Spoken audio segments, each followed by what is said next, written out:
following is some footage I shot at the Ben Hogan Golf Factory located in Fort Worth, Texas. Corey Anderson, the operations supervisor, was kind enough to give me the tour. Okay. And he just goes strictly off the order. And hey, how are you? And he'll cut it, he'll adjust the length, whether it's shorter or longer. He'll put different shafts if they require different shafts.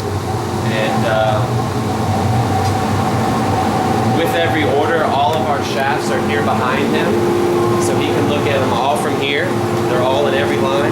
These are what we call our in-house stock shafts, and then we do our kind of in-house custom shafts, which will just keep a few of the most popular shafts. But this will allow us to offer 30+ shafts to the consumer. Okay, that's nice. But the reason we start in here is that golf companies have different tolerances. So if they say it's a 90-gram shaft, it might be 87, it might be 92. It's all going to kind of fluctuate a little bit. Okay. And when we get down to swing weighting and actually epoxying the golf clubs, every gram matters. So we start in here, we cut them to length, we abrade them, get them roughed up for the epoxy to adhere. And then it'll come out here to the ferrule station. He's put a little bit of epoxy on. He'll throw a ferrule on top of that, and then we have a jig that seats it to the right depth. And he'll clean it off and grab the next shaft and continue on.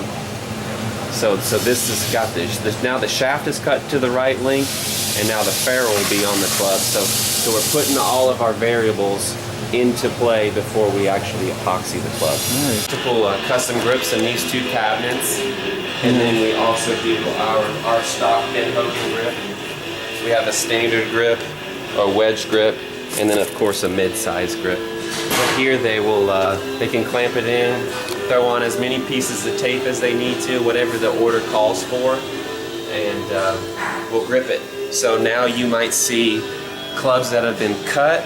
They've got the ferrule on them, and now they've been gripped, and they haven't been epoxied yet. And so what this does is it allows us, like I said, to put all the variables into play, because the same thing goes with the grip company. These grips are supposed to come in at around 52 grams. Sometimes they might be 50, sometimes they might be 54. It's just their tolerance. And so we have to put their tolerance into play when we're going to epoxy them.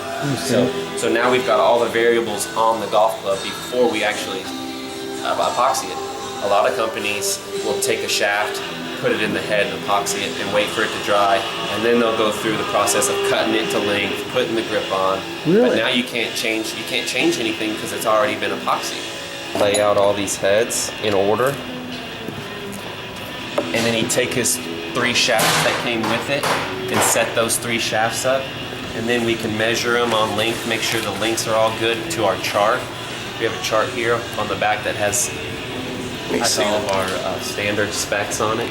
So every club has every lie, every length, and every swing weight that we want to achieve. Nice. And so we'll throw it on the swing machine.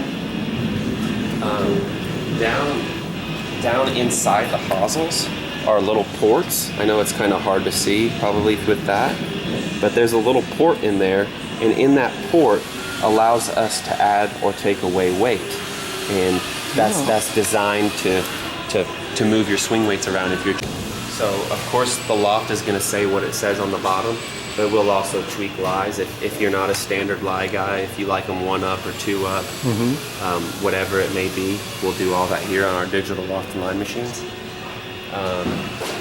Once they're loft and lined and to spec, we turn the ferrules, which means we'll kind of grind the plastic ferrule down a little bit, just so that it transitions into the club head bands on them or anything like that. So he'll look at the order, put the appropriate shaft band on it, go through and clean it up and make sure all the gunk and marks and maybe Sharpie marks or a little bit of epoxy here that didn't get cleaned off originally isn't there. Nothing wrong with the clubs when we ship them out, so that when the consumer finally gets it, they're happy. She makes sure everything gets shipped out to So you're the one who shipped it to my... The last gal. What did I say?